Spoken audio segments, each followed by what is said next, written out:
Հակակոռուպցիոն կոմիտեի նախագահ դառնալու հայտ ներկայացրած 5 թեկնածուներից մրցույթի անցողիկ շեմը հաղթահարել հաջողվեց 3-ին։ Քննչական կոմիտեի նախագահի տեղակալ Արթուր Նահապետյանին, տեսչական մարմինների աշխատանքների համակարգման գրասենյակի ղեկավար Պետրոս Մարտիրոսյանին եւ գլխավոր դատախազության ապօրինի ծագում ունեցող գույքի բռնագանձման գործերով նախկին ավագ դատախազ Գևորգ Քոչարյանին։ Հակակոռուպցիոն կոմիտեի նախագահի պաշտոնը զբաղեցնելու համար դիմել էին նաեւ փաստաբան Կարեն Բատիկյանը եւ հակակոռուպցիոն կոմիտեի քննչական 3-րդ հատկապես կարևոր գործերով ավագ քննիչ Արտաշ Էսմայելյանը, որոնք սակայն անցողիկ շեմը չհաղթահարեցին։ Թեկնածուների հետ հարցազրույց անցկացրեց, հետո նաև անձնական որակները, բարեվարքությունն ու մասնագիտական գիտելիքները գնահատեց մրցութային հանձնաժողովը, որի կազմում կառավարության, արդարադատության նախարարության, գլխավոր դատախազության, բարձրագույն դատական խորհրդի եւ հասարակական կազմակերպության ներկայացուցիչներ են։ Հանձնաժողովի անդամ Դանիել Իոաննիսյանը թեկնածուներից մեկի մասով հատուկ կարծիք է ներկայացրել։ Խոսքը Պետրոս Մարտիրոսյանի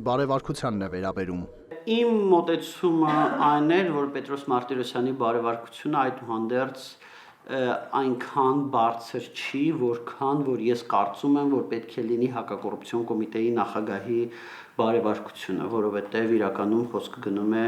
այնպիսի պաշտոնի մասին, որտեղ ուղղակի անբասիր բարեվարքություն է պետք։ Իոաննիսյանը մանրամասնեց, իր համար խնդրահարույց է, որ Մարտիրոսյանը հանդիսանալով տեսչական մարմինների աշխատանքների համակարգման գրասենյակի ղեկավար փետրվարին Մոսկվայում մասնակցել է Զանգեզուրի պղնձամոլիբդենային կոմբինատի տնօրենի ծննդյան միջոցառմանը, այն ժամանակ, երբ կոմբինատի աշխատակիցները բողոքի ակցիա են իրականացնում։ Մյուս խնդրահարույց կետն ըստ հանձնաժողովի անդամի կապված է Մարտիրոսյանի դատախազական գործունեության հետ։ Խոսքը Կարեն Կունգուրցևի գործի մասին է, որը մեղադրվել է սպանության համար, սակայն հետագայում արդարացվել, իսկ մեղադրանք ներկայացնող դատախազներից մեկը եղել է Պետրոս Մարտիրոսյանը։ Իոաննիսյանի խոսքով այդ գործի ընթացքում էական դատավարական խախտումներ են եղել քննիչի կողմից, իսկ դատախազը դա չի նկատել։ Իոաննիսյանը ռիսկային համարեց նաև հանգամանքը, որ հակակոռուպցիոն կոմիտեի նախագահի թեկնածուն խնայողությունները պահում է կանխիկ։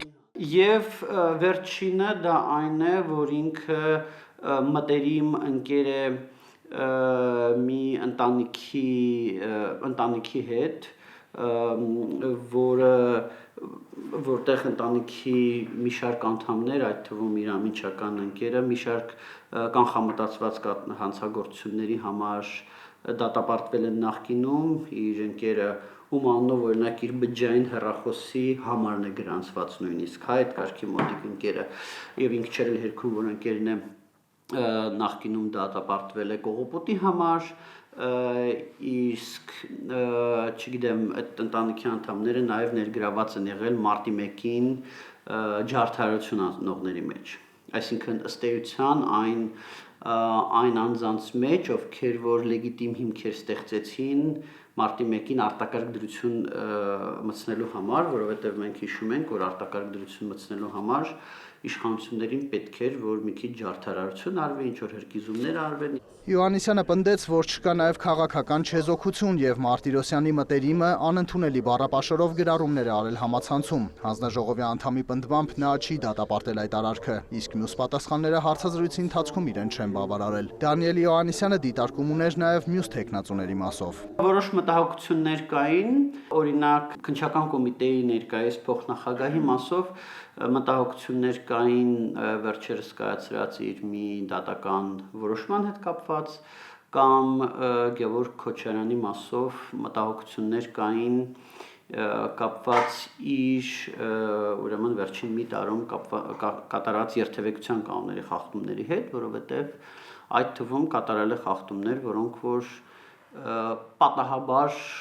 կատարվող խախտումներից չեն։ Իոաննիսյանը նաև ուժեղ կողմերն առանձնացրեց։ Պետրոս Մարտիրոսյանն ունի կառավարչական փորձ, որը ձևավորվել է տեսչական մարմինները համակարգող գրասենյակի ղեկավարման ժամանակ։ Արթուր Նահապետյանի բարեվարքությունն է բարձր մակարդակի եւ անգամ մանրակրկիտ ուսումնասիրության պարագայում Իոաննիսյանի թիմը ոչ մի խնդիր չի հայտնաբերել։ Գևորգ Քոչարյանի մասին Դանիել Իոաննիսյանը որպես ուժեղ կողմ առանձնացրեց ամենաթեժ պահերին հետապնդման վտանգից չվախենալու փաստը, հաշվի առնելով Ռոբերտ Քոչարյանի, Սյունիքի նախկին մարզպետի Սերժ Սարգսյանի եղբոր ենթադրյալ ապօրինի գույքերի վերաբերյալ հայցեր ներկայացնելը։ Շեմը հաղթահարած 3 թեկնածուների անունները ներկայացվել են կառավարությանը, որն էլ առաջիկայում պետք է ընտրի հակակոռուպցիոն կոմիտեի նախագահ, ընդ որում օրենքը չի արգելում նաև չընտրել որևէ մեկին։ Նման սցենարի պարագայում երկրորդ մրցույթն էլ կհամարվի չկայացած եւ կնշանակվի նորը մանրամասնեց Յոհաննիսյանը։ Հակակոռուպցիոն կոմիտեի նախագահի պաշտոնը թափուր է նոյեմբերից, երբ կոմիտեի նախագահ Սասուն Խաչատրյանը հրաժարական ներկայացրեց։ Հունվարի 20-ին անցկացվեց առաջին մրցույթը, որին մասնակցում էր 1 թեկնածու՝ ազգային անվտանգության ծառայության, տնտեսական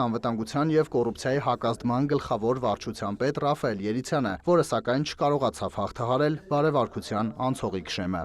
Մուշեղ Իսախանյան, Աշոտ Խաչատրյան, լուրեր։